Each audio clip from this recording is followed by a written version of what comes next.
wakas, ni-reveal na ni Oda ang pinakamalakas na hockey user ng One Piece.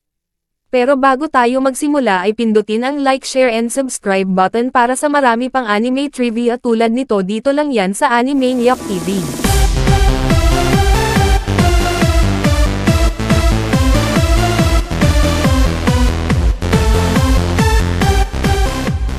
Ang One Piece ay patuloy sa huling yugto nito, at sa nakalipas na ilang buwan, nakita ng mga tagahanga ang ilan sa mga revelasyon sa kwento.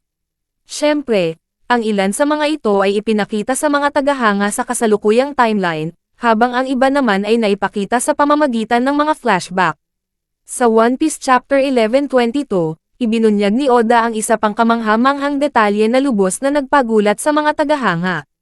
Ito ay isang bagay na hindi inaasahan ng sinumang tagahanga ng serye, ngunit nakatulong ito upang magbukas ng daan para sa Straw Hat Pirates mula sa Egghead.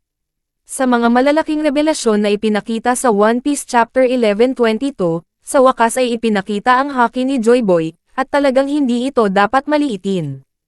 Ang pinakamalalakas na hockey users sa One Piece ay sina Luffy, Shanks, at Roger. Sila ay ilan sa mga pinakamakapangyarihang hockey users sa One Piece. Pagdating sa hockey, alam ng mga tagahanga na may ilang individual na namamayagpag sa tuktok. Halimbawa, alam ng mga tagahanga na sina Roger at Whitebeard ay palaging nasa itaas.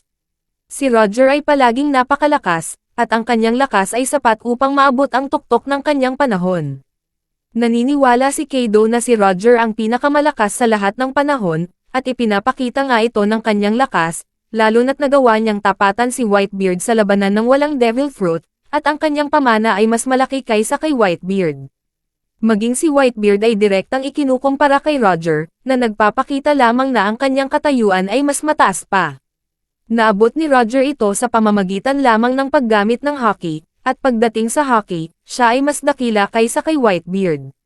Siyempre, sa mga pinakadakilang hockey users, kailangan ding isaalang-alang si Whitebeard mismo. Bagaman ang malaking bahagi ng kanyang lakas ay nagmula sa kanyang Devil Fruit na nagpapahintulot sa kanya na lumikha ng lindol, ang kanyang hockey ay sapat din na malakas upang makipaglaban kay Roger. Siyempre, malamang na mas mahina ito kumpara kay Roger, ngunit nasa antas pa rin ang pinakamalakas sa serye.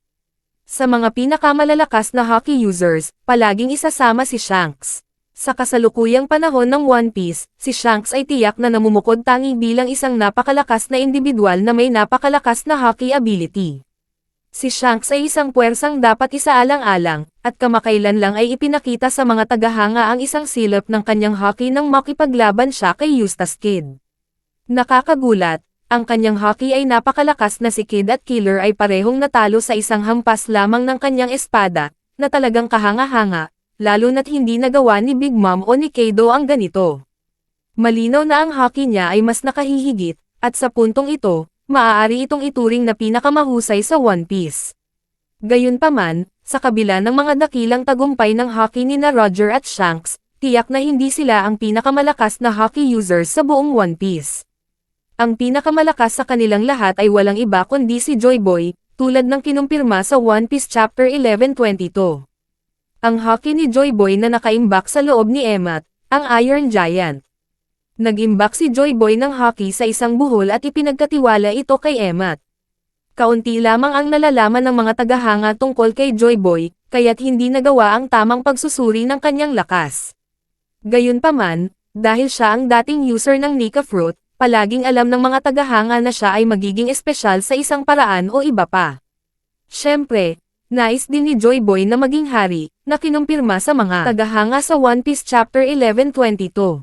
Nabigo siyang makamit ito, ngunit, nang hindi sinasadya, nakumpirma nito sa mga tagahanga na si Joy Boy ay may mga ambisyon ng pagiging hari. Ginawa siyang isang kandidato para sa paggamit ng Conqueror's Hockey, at tiyak na ipinakita niya ang kapangyarihang ito sa parehong kabanata. Matagal nang hinihintay ng mga tagahanga na makita ang kapangyarihang nakaimbak kay Emmet, na kanyang dala mula sa Void Century. Sa wakas, sa kabanatang ito ng One Piece, pinalabas niya ang napakalaking kapangyarihan na ito, at ito ay talagang nakagulat sa mga tagahanga. Sa madaling salita, ang kapangyarihang nakaimbak sa loob ni Emmet ay ang pinakamalakas na hockey ni Joy Boy. Ang Haki na ito ay talagang kamangha-mangha at kakaiba sa anumang nakita ng mga tagahanga sa kwento. Nang ilabas ni Emmet ang alon ng Haki na ito, maraming Marines ang nawalan ng malay, at lahat ng tao sa isla ay napabagsak.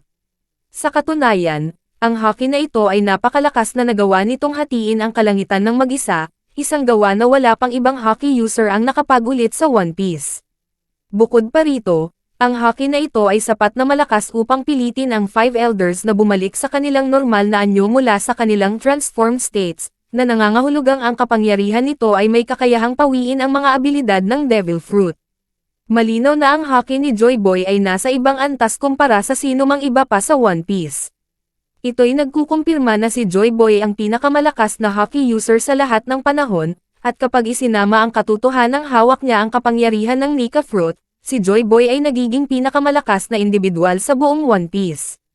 Ang kanyang lakas ay malinaw na nalalampasan ang kay Roger, Whitebeard, Shanks, at sa ngayon, pati na rin si Luffy. Walang nakakaalam kung ano ang nagpapa-espesyal sa Haki ni Joy Boy. Siya ay ipinanganak sa isang napaka-espesyal na pamilya, at alam ng mga tagahanga na ang kanyang lahi ay maaaring may kinalaman sa kung gaano siya kalakas. May isang tanyag na paniniwala na si Joy Boy ay isang buccaneer dahil halos kasing laki siya ng ulo ni Emmet, na nasa 60 metro ang taas. Ito ay nangangahulugan ng magagandang bagay para sa karakter ni Luffy. Alam ng mga tagahanga na napag-aralan na ni Luffy ang Haki, ngunit hindi pa siya maituturing na pinakamahusay na Haki user sa One Piece. Gayunpaman, alam din ng mga tagahanga na gagawin ni Luffy ang hindi nagawa ni Joy Boy at sa huli ay malalampasan niya ang kapangyarihan nito.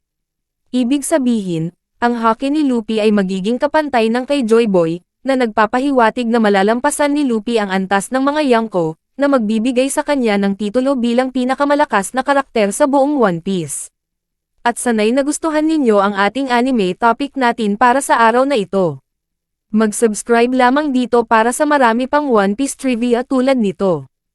At mag-iwan lamang ng comment sa baba kung ano ang gusto nyong topic natin para sa susunod na video. Salamat!